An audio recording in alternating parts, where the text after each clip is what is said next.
A graça e a paz do nosso Senhor Jesus. Devocional. Eclesiastes, capítulo 7. Lendo, eu achei que era uma escrita de Salomão. E aí eu fui buscar se foi Salomão mesmo que escreveu. E no Google diz... Primeiro eu busquei aqui na Bíblia, né? Que normalmente no início fala quem é o escritor, mas aqui não falou. E aí eu busquei no Google.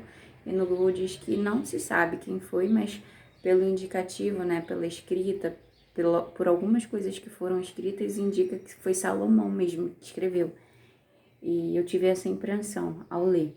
Eu vou ler alguns tópicos porque é uma leitura um pouco difícil, você tem que ler com atenção. Diz muitas coisas aqui, principalmente sobre a sabedoria, né? Principalmente sobre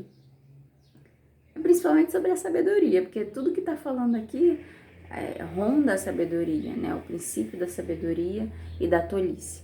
Então eu vou falar aqui alguns versículos. Eu vou começar do 1 mesmo. Melhor é a boa fama do que o melhor unguento, e o dia da morte do que o dia do nascimento de alguém. Melhor é ir à casa onde há luto do que ir à casa onde há banquete, porque ali se vê o fim de todos os homens, e os vivos o aplicam ao seu coração. Melhor eu acredito que ele está dizendo que melhor é o dia do luto, né, do que o dia da vida, porque o dia da vida a gente se alegra, claro, e a gente fica feliz com o dom da vida. Mas o dia do luto, ali a gente vê para onde todos os homens irão. E ali a gente pode ver que a nossa vida tem um fim, né? Pelo menos aqui na Terra, né? A gente sabe que depois da Terra tem o juízo e aí a gente saberá qual será o fim. Mas todos aqueles que têm Cristo, né, terão vida nele. Mas aqui é sobre a vida na Terra. Sobre a vida na Terra, a vida tem um fim aqui na Terra. Todos os homens seguirão esse curso. Então é importante a gente pensar por que é melhor o dia do luto. Porque nesse dia, normalmente, a gente questiona o que a gente tem feito da nossa vida.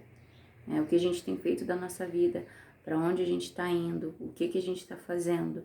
Por que é melhor o dia do luto? Eu acredito que Salomão escreveu. Eu imagino que tenha sido Salomão. Porque ele traz a reflexão sobre a nossa vida, traz, né, a buscar entender e até ter uma mudança. Porque quando a gente vê que alguém que de repente era próximo a gente morreu, e a gente vê assim, meu Deus, o que está acontecendo? Para onde está indo a vida? O que eu estou fazendo da minha vida? A gente pensa até em transformar o nosso caminho, o que a gente tem feito. Então, o momento de luto é um momento melhor, que ele diz aqui, do que o momento da vida, do nascimento. Eu creio que seja por causa dessa reflexão, de você pensar o que você tem feito da sua vida e saber que tem um fim a vida aqui na Terra. Você não pode fazer tudo e qualquer coisa achando que não tem um fim a vida aqui na Terra. Ele fala no versículo 4 que... Não, no 3 mesmo. Eu vou ter que pausar de novo. Voltei. Então, deixa eu ver se tá gravando mesmo. Tá gravando. Tava no versículo 3. Melhor é a tristeza do que o riso, porque com a tristeza do rosto se faz melhor o coração. Outra reflexão que ele traz aqui, que melhor é a tristeza do que o riso, porque também se faz melhor o coração. Na tristeza a gente está com o coração mais aberto, mais ensinável, o nosso espírito é mais ensinável, disposto a aprender. Normalmente quando a gente está na alegria, a gente até agradece, algumas pessoas agradecem, né? A gente aproveita o momento. Mas na tristeza, no momento que a gente está mais vulnerável, é o momento que a gente está mais disposto a aprender. Nós somos mais ensináveis. É o momento que a gente mais reflete sobre a vida, o que está acontecendo, ou o que eu estou fazendo de errado, né? E a gente busca mais a Deus, busca mais a sabedoria, mais o conhecimento de Deus. Eu creio que por isso é melhor o sofrimento e a tristeza do que o momento de alegria. Porque é nesse momento que a gente mais aprende. Agora eu vou pular mais pro final.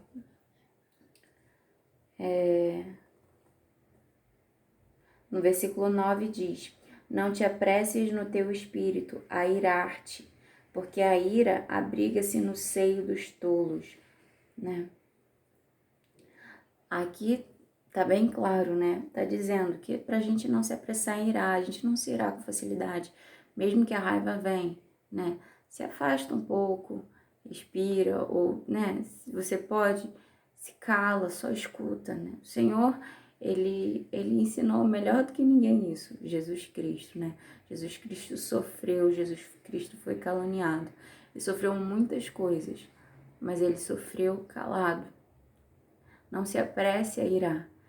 É melhor a gente se calar, mesmo que a gente tenha raiva ou sinta algum sentimento ruim.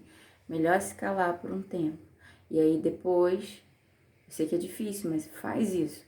E aí depois, no momento, você conversa com Deus, né? Tenta entender aqueles sentimentos, toda aquela situação que passou. E aí depois você volta, se for, né, da vontade de Deus, para conversar. Eu já mirei no momento, né? Claro, a gente às vezes erra, né? A gente erra. E eu vou pular para um ponto justamente que fala isso aqui. Às vezes a gente erra, a gente tá ali no momento do furor e a gente fala coisas que a gente não devia falar. E depois o arrependimento vem. Isso foram tolices, né? A gente foi tolo, a gente não foi sábio. Melhor é a gente se calar no momento da ira do que a gente falar. Porque a gente fala tolices e essas tolices têm consequências, às vezes muito sérias para nossa vida. Então, melhor é aquele que se cala, aquele que não se apressa, não apressa no seu espírito a irar. E aí teve um dia também, uma ocasião, que eu senti ira no meu coração. E eu desejei falar, e eu senti o Espírito Santo falando dentro de mim, não veio de mim, porque minha vontade era de falar. E o Espírito Santo falando dentro de mim, se cala. E aí eu me calei, eu ouvi tudo que a pessoa tinha para dizer, e depois eu falei para ela, eu vou fazer o que eu tenho para fazer, tudo bem, eu entendi, vou fazer o que eu tenho para fazer, na calma. Saí, fiz o que eu tinha para fazer durante o que eu estava fazendo. Eu fui orando, falando com Deus, conversando com o Senhor. E eu falei, Espírito Santo, me ajuda a entender, né? Que quando eu volte para conversar, para explicar também o que se passa, porque a pessoa já falou no momento dela tudo que ela queria falar, mas falou também no momento de ira. Então, quando eu voltar para conversar no momento de calmaria, eu quero ouvir o que ela tem a dizer na calma. E eu quero também, na calma, falar, explicar o que eu tenho a dizer. Não as coisas que eu diria, porque aí seria no momento de ira, mas o que realmente o seu Espírito Santo quer que eu fale. E ali eu pude voltar depois com a orientação do Espírito Santo no mesmo dia, com a orientação do Espírito Santo, pedindo ele para estar ali intercedendo pela conversa dos dois, né, das duas pessoas. E o Espírito Santo fez o agir ali, a gente conversou normal, sem ira, pedimos desculpa um ao outro e deu tudo certo. Às vezes, no momento de ira, a gente traz consequências para a nossa vida muito graves, né? Separação entre filho e pai, separação entre mãe e filha, separação entre casais, né? Separação de relacionamentos de longas amizades por causa de um momento de ira. Às vezes, por causa de um momento de ira, separa uma igreja. Por causa de um momento de ira. A gente tem que ter cautela, né? E quando a gente se irar, se tardio no falar, se aquieta, espera, vai orar, fala com Deus. Se a pessoa tá falando no momento de ira, deixa a pessoa falar, só escuta, sabe? Só escuta. Segue os passos do Senhor Jesus, ele só escutou, é difícil, eu sei, mas escuta a voz do Espírito Santo falando, se cala, espera, eu vou falar depois, agora não é o momento, agora na ira não é o momento, na hora do que você quer botar tudo pra fora, às vezes vem com queixas de alguém, da pessoa, às vezes a gente vem com sentimentos ruins que estavam dentro da gente preso há muito tempo, que foram acumulando, e aí quando explode, fala coisas que não deveria, que não queria, até que a pessoa lutava contra aqueles sentimentos, mas por causa de um momento de raiva, sai tudo aquilo, e depois vem o arrependimento. Então não seja tolo, não seja tola, guarda, mas não guarda para guardar mágoa no coração, guarda para escutar o que a pessoa tem a dizer e depois conversa com o Espírito Santo de Deus, conversa com o Pai, fala assim, me ajuda, o que eu tenho que aprender sobre isso, o que eu tenho que falar, como eu converso, que teu Espírito Santo ministra essa conversa no tempo certo. Ok. Vou ler agora o versículo 13 mesmo, né? Atenta para a obra de Deus, versículo 13. Atenta para a obra de Deus, porque quem poderá endireitar o que ele fez torto? Isso aqui é uma pergunta, né? Quem poderá endireitar quem Deus fez torto? Só Deus. Não adianta a gente querer endireitar alguém, que aqui diz bem específico quem, né? Se é quem é uma pessoa. Quem pode endireitar quem Deus fez torto? Só Deus. Então não tente endireitar alguém, não ache que você vai consertar alguém. Ore para que haja transformação na vida da pessoa por Deus, porque é só Deus que endireita alguém. É só Deus quem faz a transformação. Deus, é Ele quem muda, não é a gente. Não é a gente que salva os nossos filhos, não é a gente que salva a nossa família, o nosso marido, não é a gente que salva, não é vocês que salvam suas esposas, não é. É Deus quem salva, é Deus quem endireita o caminho. A nossa função é estar na posição que Deus quer que estejamos, é sermos bons exemplos, né, na nossa casa, na nossa família. E é orarmos e intercedermos para que Deus transforme, para que Deus salve, para que Deus mude.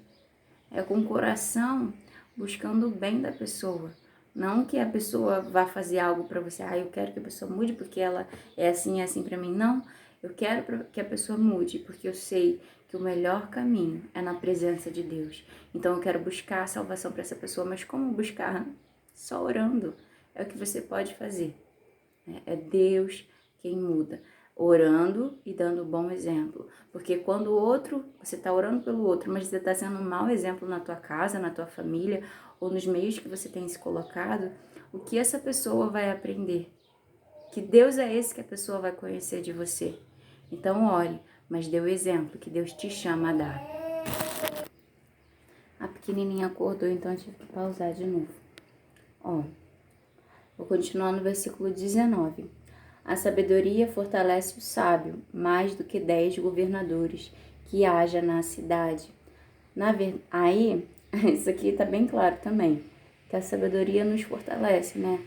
Peça sabedoria a Deus, que Ele dá. Deus dá sabedoria, né? Na verdade, versículo 20, não há homem justo sobre a terra que faça bem e nunca peque. Não há homem justo na terra, só houve um homem justo na terra que sempre fez o bem, que foi Cristo Jesus. E não há nenhum homem que faça somente o bem, que nunca peque. A gente não deve ter prazer, né, no pecado. A gente deve buscar não pecar. Mas sempre a gente buscando não pecar, vai ter vezes que a gente vai cair, vai pecar. Mas é não ter prazer, é se levantar e falar, eu não quero mais. E continua. É diferente quando a gente está sempre pecando e a gente nem sente mais. A gente nem entende mais que aquilo é pecado. A gente nem, sabe, o pecado já está tão dentro que nem vê mais que é pecado, que já se deleita no pecado. Então aqui está dizendo, né, que na verdade não há homem justo sobre a terra, que sempre que faça o bem e nunca peque. Mas se você pecar, peça perdão ao Senhor, porque Ele perdoa por meio do Filho dele, do sangue do Filho dele. Peça perdão ao Senhor e segue o teu caminho. A mamãe vai dar mamar já, tá bom? Agora eu vou continuar. Eu vou ter que dar mamar, vou pausar. Hoje eu tô pausando muito. Mas fica aí, eu já volto. Voltei. É a vida, né? Por mais que a gente se programe para não ter interrupções, acontece, faz parte. Versículo 21.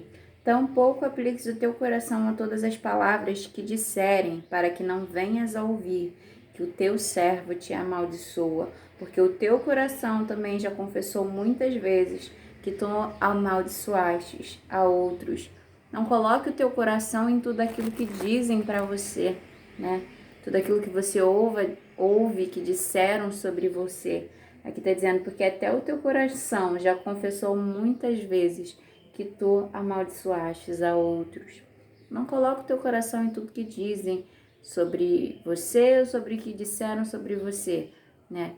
Vá conferir ou deixa passar de um ouvido para outro. Segue a vida, sabe? Não coloca o teu coração em tudo. Porque se a gente coloca, a gente começa a gerar mágoas.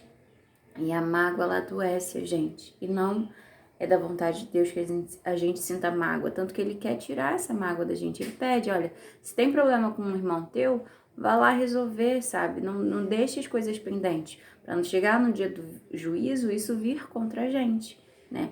Isso vir contra a gente. Então, assim, não guarda mágoa. Se tá tendo alguma coisa, não deixe levar pro teu coração. Se já foi pro teu coração, vai resolver com teu irmão, vai conversar, pede ajuda ao Senhor, Senhor, como eu resolvo isso, como eu faço isso. Que Deus orienta o melhor caminho. Versículo 23. Tudo isso inquiri com sabedoria e disse, sabedoria adquirirei, mas ela ainda estava longe de mim. Imagina, Salomão, a palavra de Deus, se realmente Eclesiastes foi escrito por Salomão, eu acredito que sim, Salomão, ele foi, em Salomão a gente vê, no livro de Salomão a gente vê que Salomão, ele foi um homem a quem Deus deu sabedoria, porque ele pediu sabedoria. E não houve, como no livro de Salomão fala, nenhum outro tão sábio quanto ele na terra. Tanto que ele foi o homem mais rico, né? Deus deu riquezas, deu tudo por causa da sabedoria que ele tinha. Porque ele tinha pedido a Deus, e é Deus quem dá a sabedoria. Só que ele tá falando aqui, ó, sabedoria adquirirei, mas ela ainda estava longe de mim. Um homem mais sábio que possa existir falou que a sabedoria ainda estava longe dele. Quanto mais você busca sabedoria, quanto mais se torna sábio, mais você vê que ainda tem muito mais para crescer. A sabedoria ainda está longe